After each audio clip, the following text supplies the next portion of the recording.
Olá, amigos. Este é o quadro A Vida em Pauta. Você ainda é daqueles que acredita nas penas eternas como processo judicial do tribunal divino para com seus filhos? Você ainda acredita que Deus nos pune para a eternidade? Ou você já começou a refletir mais profundamente sobre isso? Temos que entender um pouquinho essas questões das penas eternas, principalmente as suas origens, como nós trouxemos até bem pouco tempo, porque hoje nem quem prega acredita mais, eu creio, pelo menos a grande maioria. As penas eternas ainda se sustentam? Temos que entender as suas origens.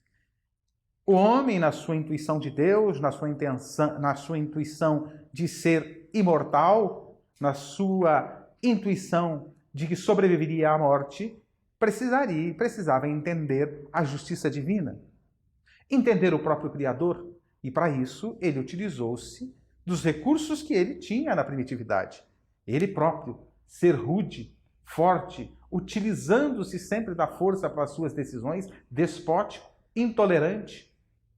Portanto, utilizando-se sempre da força bruta, a sua justiça passou a ser olho por olho, dente por dente. Então, este ser primitivo e ignorante, ainda nos tempos passados, ele criou Deus à sua própria imagem. Então, a ideia de Deus é trazer Deus à semelhança do homem, é o que ele conseguia entender naquelas épocas passadas. Então, Deus teria que ser, como ele, homem, buscava vencer pela força bruta, sobrepor os outros pela força bruta, ser o ser absoluto, o mandante. Ele entendeu que Deus, sendo poderoso, seria um soberano absoluto, intolerante, temível e mais temível ainda por ser invisível, fechado em seu palácio porque não se mostrava, sectarista com filhos privilegiados, o homem criando Deus à sua imagem e semelhança. O poder de Deus estaria na força, na sua força bruta, na sua própria intolerância, nos sentimentos que colocamos em Deus, sentimentos próprios nossos, de ira, de raiva, de temperamental. Fomos colocando isso em Deus e temos esta ideia de Deus. Incompreensível para aquela época pensarmos numa justiça baseada em valores morais, muito menos em valores espirituais. Então era preciso, para o homem daquela época, estava normal criar Deus nestas condições, com estes critérios. E tanto que Moisés, quando nos traz os 10 mandamentos, e para propagar e manter o controle sobre o seu povo, manteve este conceito de um Deus carrasco, sectarista, vingativo. E assim também a justiça de Deus, com as mesmas características da justiça humana, olho por olho, dente por dente. Deus tornou-se, então, na visão humana daquela época, um ser vingativo, intolerante, temperamental, como Zeus, que de repente, da mitologia grega, que de repente poderia ficar aborrecido e jogar raios por conta do seu aborrecimento. Intolerante, intransigente e com uma justiça desproporcional, proporcional, evidentemente, ao seu poder e, portanto, a sua justiça funcionava também, segundo a visão humana, pela crueldade, pela rudeza, pelo ressentimento de Deus para com seus inimigos, por aqueles que o afrontavam. Mas aí a humanidade foi amadurecendo na compreensão e não cabia mais este Deus nem esta justiça. Portanto, veio Jesus nos falar de Deus, um ser espiritual, um pai amoroso e bom, que cuida de seus filhos, que investe nos seus filhos.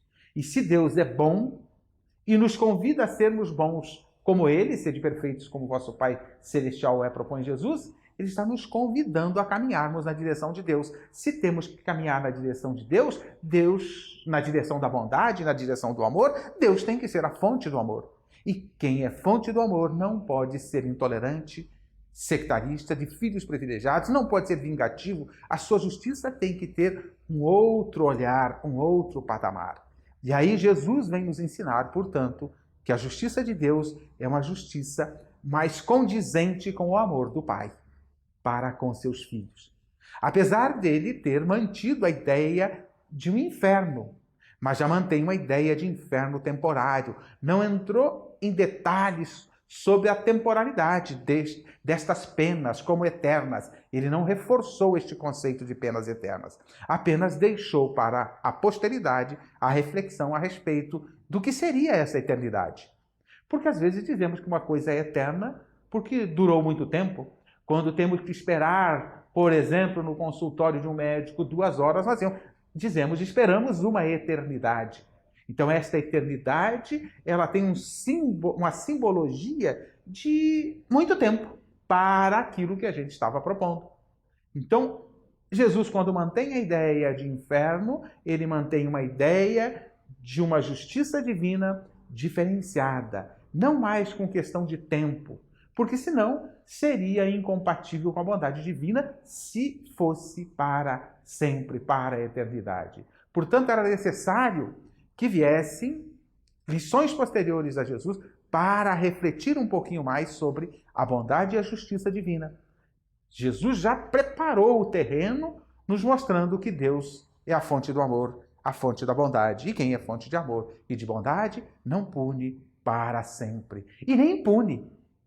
Oferece oportunidades para aqueles que, de uma forma ou de outra, para aqueles de seus filhos que, de uma forma ou de outra, reprovaram, fracassaram em alguma lição, em alguma oportunidade, e aí ele nos oferece a compreensão de que Deus, perdoando nossos equívocos, oferecendo novas oportunidades. Então eram precisos chegar novos esclarecimentos para a reflexão. Aí a humanidade entrou na Era da Razão, século XIX, era dos grandes pensadores.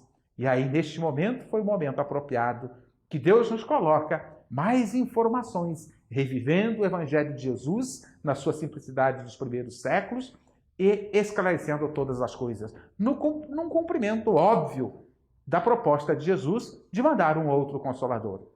Aí tivemos a doutrina dos Espíritos, trazida pela codificação de Allan Kardec, para trazer estes esclarecimentos.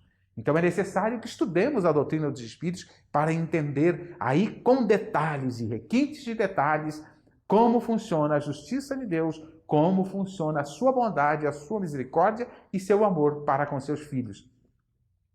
Portanto, é preciso estudar Kardec, a terceira grande revelação, complementando esta questão e quebrando de vez na Era da Razão a ideologia ou o entendimento de que Deus pune para a eternidade. Deus, em primeiro lugar, que Deus nem pune, oferece recursos novos para filhos reprovantes, estabelecendo, evidentemente, alguns limites que às vezes entendemos como dores, aflições ou coisas desse gênero.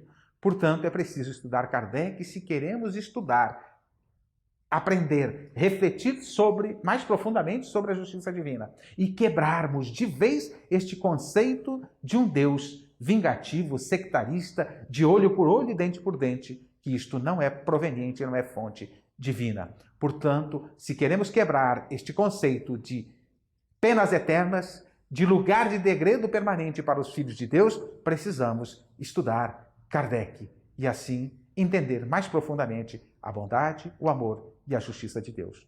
Continue assistindo o nosso programa Espiritismo em Palavras Simples.